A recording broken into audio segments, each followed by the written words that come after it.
ഡ്യൂട്ടിയൊക്കെ കഴിഞ്ഞ് വന്ന് ഞാനിതാ കളിയാട്ടക്കവിൽ പോവാണ് കേട്ടോ. ഞാൻ മാത്രമല്ല, വീട്ടിൽ നിന്ന് എല്ലാവരും ഉണ്ട്. പോകും വഴി തന്നെ അതിൻ്റെ ആരവങ്ങളൊക്കെ കാണായിരുന്നു. നല്ല ബ്ലോക്ക് ഉണ്ടായിരുന്നു കേട്ടോ. കളിയാട്ടം നാളെയാണെങ്കിൽ അതിൻ്റെ തലേന്നാണ് ഞങ്ങൾ പോകുന്നത്. ഇതാണ് കളിയാട്ടത്തിൻ്റെ മെയിൻ ഹൈലൈറ്റ്. അതിന് കുതിര എന്നാണ് കേട്ടോ പറയാറ്. കുരുത്തോല വെച്ചിട്ടാണ് അതൊക്കെ ഉണ്ടാക്കാറ്. അതുകൊണ്ടാണ് ബാക്കി ചടങ്ങും കാര്യങ്ങളെല്ലാം. എല്ലാ ഉത്സവങ്ങളുടെ അവസാനമായിട്ടാണ് കേട്ടോ കളിയാട്ടം ഉണ്ടാവുക. അതോടെ ഇപ്രാവശ്യത്തെ ഉത്സവങ്ങളെല്ലാം കഴിഞ്ഞു എന്നാണ്.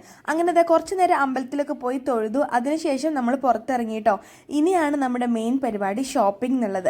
അത് വെറുതെ ഷോപ്പ് ചെയ്തിട്ടില്ലെങ്കിൽ ഇങ്ങനെ തേരാപ്പാര നടക്കാനുണ്ടോ? ഞങ്ങൾ തലേന്ന് വന്ന് ഷോപ്പ് ചെയ്യെങ്കിലും ഇന്ന് വരെ ഞാൻ കളിയാട്ടത്തിന് പോയിട്ടില്ല കേട്ടോ.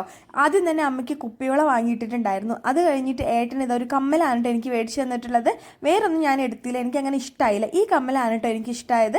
അത് കഴിഞ്ഞ് അമേലിയയുടെ സെക്ഷനായിരുന്നു. അങ്ങനെ അമേലിയക്കുള്ളതും കിട്ടി. പിന്നെ ഞങ്ങളിതേ കുറേ മീനുകളെയും കടകളൊക്കെ കയറി ഇറങ്ങി കണ്ടുകൊണ്ടിരുന്നു. അമ്മയ്ക്ക് പിന്നെ ഈ ഒരു ഭരണി വാങ്ങണമെന്നുണ്ടായിരുന്നു. അങ്ങനെ അതുകൂടെ വാങ്ങി. ഡയറ്റ് ആയ കാരണം ഞാൻ ഐസ്ക്രീം വാങ്ങിയില്ലെങ്കിലും ബാക്കിയുള്ളവരുടെ എല്ലാവരും ഐസ്ക്രീം ഞാനാണ് കഴിച്ചിട്ടുണ്ടായിരുന്നത്.